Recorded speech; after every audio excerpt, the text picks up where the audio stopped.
예수 그리스도는 우리를 대신해서 죽으셨고 우리를 의롭게 하시기 위해서 다시 살아나셨습니다.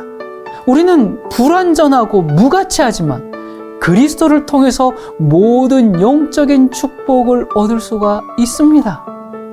문제는 우리가 완전한 생명을 얻기 위해서 주님께 나오고 있는가 하는 것이죠. 노아는 온 땅이 부패하고 또 폭력이 만연한 그런 세상 가운데 살면서 하나님을 경외하며 말씀대로 살려고 노력했기 때문에 하나님과 동행한 자라는 칭찬을 받을 수가 있었습니다.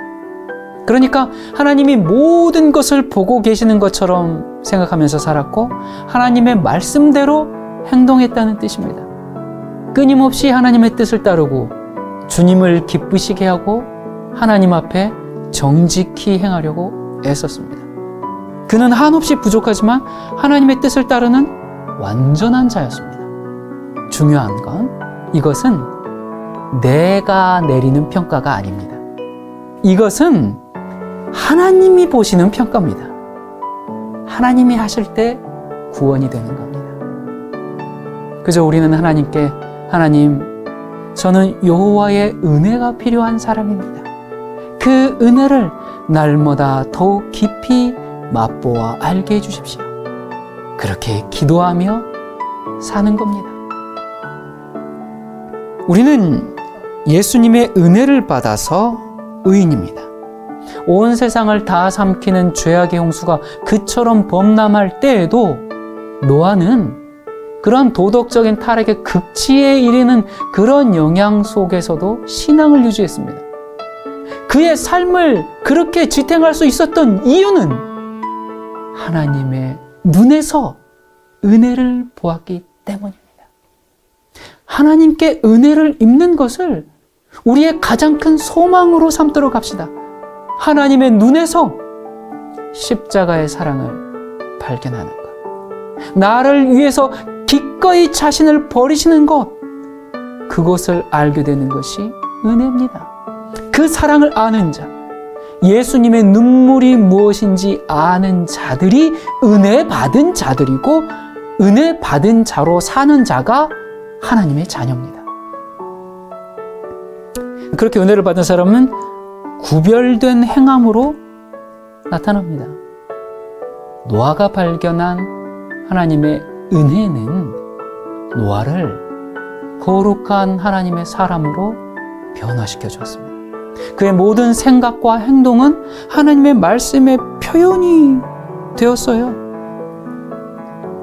여러분, 성경은 사람이 구원을 받는 일에 있어서 오직 믿음으로 받고 거저 주시는 그 은혜의 선물로만 받는다고 가르칩니다.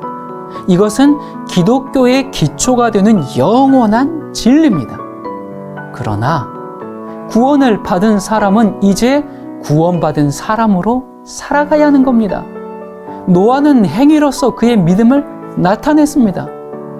여러분, 우리가 아직 주님께 굴복하지 못한 것이 없지는 않습니까?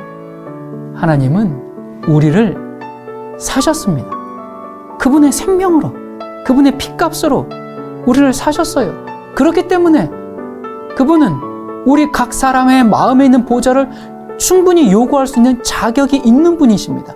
그리고 우리는 우리를 살리셨기 때문에 당연히 우리의 전부를 주님께 드리는 겁니다. 여러분, 우리는 어떻게 하나님의 은혜를 발견할 수 있습니까?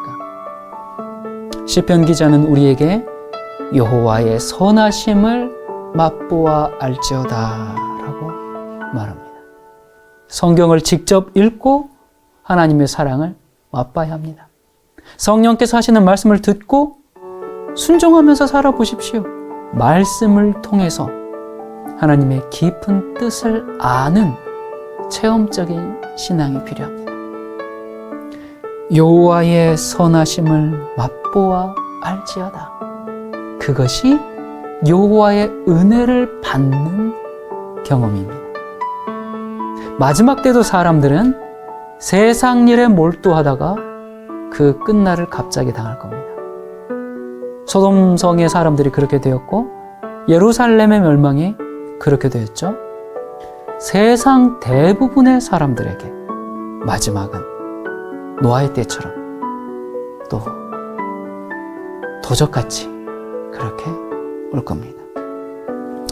베드로는 노아의 홍수처럼 하나님의 심판이 다시 임할 것을 경고하면서 우리에게 어떻게 해야 할지를 권면합니다. 하나님의 말씀이 우리의 인도자가 되어야 합니다. 십자가에 달린 그리스도의 은혜를 맛보아 아는 것이 우리의 유일한 소망입니다. 이것이 성경의 처음과 마지막 복음입니다. 이것이 아담에게 그 에덴에서 보여주신 복음이고, 이것이 노아가 구원의 방주로 오라고 외쳤던 복음이고, 이것이 요한계시록에서 마지막을 준비하기 위해서는 하나님의 은혜를 경험해서 삶의 변화와 개혁을 가져오라고 울려 퍼지는 영원한 복음입니다.